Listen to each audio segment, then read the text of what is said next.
Well, we are using our skin, we are using our fingers. How many of you is using your fingers when you are making decision that is the bread soft enough for you or not, when you are buying it from the market? That way we are measuring the textural properties. So we are actually perceiving the different differences and the different levels of the texture before we have it in the mouth. But then we are using our lips to get the idea that is this soft or is this hard. We do have different mouth between the human beings. We have different teeth, we have different tongues, and we have different levels of saliva in our mouth. And all these together are helping us to measure the textural properties of the food. So it's one of those very complex issues. Talking about the temperature, we are reacting to we are reacting to temperatures, we are reacting to coolness, and then yesterday related to in that wine tasting we also discussed about the astringency or the trying feel mouth in our mouth, which is one type of well, chemical properties that we are actually perceiving with our sense of touch. Very short. Thank you. Then yes, okay, Charles, please. Sorry, so, Yes. was it the last? Yes. I guess there are certain sorts of food that would call finger food, that would be acceptable to use your hands for. Burgers, fish and chips by the seaside for the English. That was always been unacceptable in polite society until last year when Debrett's actually said it is acceptable in polite society to eat certain foods. Calzone should be eaten with the fingers, provided you don't stick them in your mouth between mouthfuls. I think that completely changes the eating experience. It's kind of, in a way, to me, bizarre how many of the top chefs put beautiful things on the plate, have amazing inspiration and innovation on the plate, and then they just use the same knife and fork that we've been using for 200 years, go back 300 years, and the range of materials, textures, weights, feels of cutlery was hugely broader than it is today, when it's just stainless steel or maybe silver or plastic. I think that interface, as you say, there aren't many things you stick in your mouth. If you said to somebody, would you share a toothbrush? Of course not. It's been in your mouth. I'm eating, who knows where that fork in the restaurant has been over the last, how many mouths it's been in. There's kind of a disconnect there between the food things we stick in our mouth and those. And I'm reminded of a very nice quote from Jan Martel's Life of Pi, when the hero kind of gets to Canada eventually, and he's in a restaurant, and the waiter comes up and says, "Yeah, just off the boat, are you? From India?" He's eating his curry with his fingers, and so he picks up his knife and fork. My sambal lost its taste. And I think that's literally true. Food does taste different because of that interface. We are getting that information from the fingertips that's lost by some cutlery. But if we do have to use cutlery, I guess we sort of do, then the weight of it makes a difference. People's rating, how full they might feel, the size of the cutlery to how much we might eat, the texture. And I'm seeing now in Bilbao, in the restaurant in the art museum there now, the cutlery for each course comes to the table with a different temperature. If it's about to be a hot course, cutlery will be warmed up before it's placed before you. A cold course, it's chilled cutlery.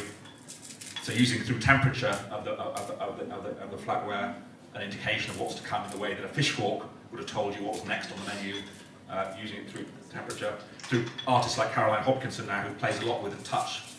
And so she might say, if we're eating veal, forget the knife and fork, I'll get you a stick from the forest, and you kind of spear your food, or I'll hang things from the ceiling from balloons to take away the hands altogether, through to the extreme. This chairs that we're sitting on, that you're sitting on, influences the way we think.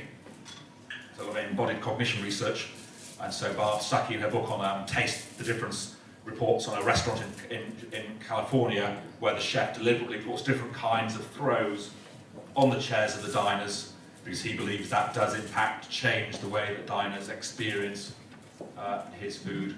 To Ice Bar and other places where it's the temperature of the environment is designed to either create a kind of a signature feature, it's a very cold place, or stores where the way that we think changes depending on the temperature. When we're more, I guess, emotional thinking, in certain temperatures, make certain sorts of purchasing decisions, lower the temperature in the store, and people's choices about what to buy changes.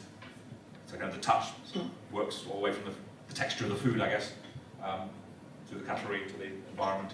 Does it matter if we stand or if we sit when we are eating? I bet it does. Should we study it? Yes. And now, so the only thing I can think of related to that is research. If I show you some visual illusion with sounds and lights, if you're sitting down, it's not as effective as if you stand up. So the brain does do things differently in one posture versus another, but I've never seen anyone thinking about it for food. Certainly I sort of worry about the fact that in many restaurants, if weight is good, weight in a wine bottle makes it seem more expensive, makes it taste better. Heavier cutlery is good. Heavier packaging, if you're eating yogurt, makes it taste more filling. You go to a restaurant and a bowl of soup is just placed there on the table, and you think, why not hold the bowl in your hands, feel the texture in front of the food, and that weight and that temperature in your hand will make the world feel a better place. So kind of a shift away from the passive eating, and it's just placed on the table and it sits there and I sit here.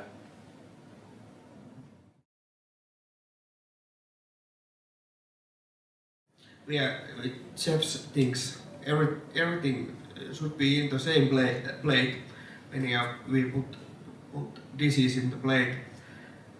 If you think about yesterday's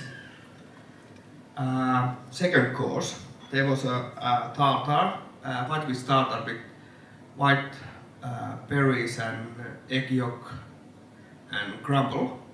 There was a texture which comes from crumble. There was something to do with your mouth, and there was egg yolk what was very smooth, and tartar where the should be that taste was, and smell was in that cup when you take it off. There was smoke on there. And maybe from like a food company perspective, in a sense there are people like ICI Quest, big sort of chemicals, paints, fragrance, food additive company, and they say they despair they have maybe 1,000 different food textures, artificial, they can sell in a packet to a chef. And they say in Japan, I guess the texture of food is a key part of the experience, but in the West, we don't value texture in anything like the same way. And the company despairs because they can make a lot more money if they kind of educate Western consumers to really value texture or texture contrasts that are such. If you go to Japan, it might be the kind of, what do they do with the nuts, and they pound the nuts, and then it gets kind of immensely chewy, weird sort of sensations.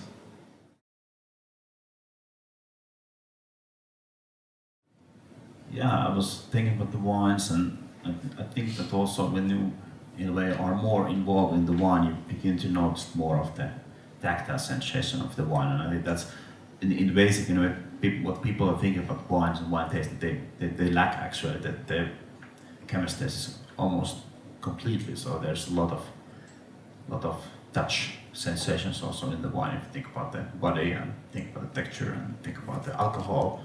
Think about the bubbles we all had yesterday, and also in the wine and food combination.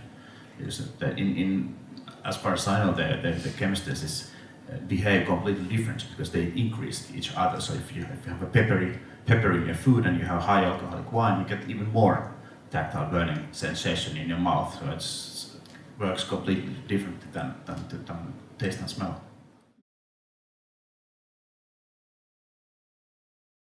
Interactions are important.